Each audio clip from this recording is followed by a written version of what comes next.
ضاقت نفسي بنور من فؤادي. أعوذ بالله السميع العليم من الشيطان الرجيم. بسم الله الرحمن الرحيم. Sunana Injiniya Ahmad Muhammad Yakubu Jimba, Secretary General na Jama'atul Nasrul Islam Reshen Jihar Bauchi. Abin da nake so ne magana a kai guda ɗaya shine duka papers da aka present da very excellent. Amma abin da nake tsoro kar kullum mu zama mutane da muke faɗa amma babu aiki.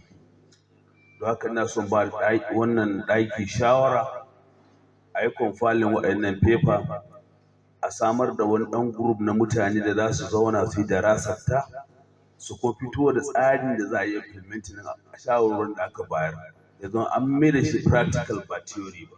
Mai magana kan zakka da aka yi a Jigawa tun daga nan ba wani sake wani magana a kai. Ai haƙuri ba ina challenging national ba ne, ina challenging dukkanmu ne jihohi. Tun 2017 aka yanke hukunci za a kan maganar zakka, sai wasu jihohi kaɗan ne suke aiki a kan zakka.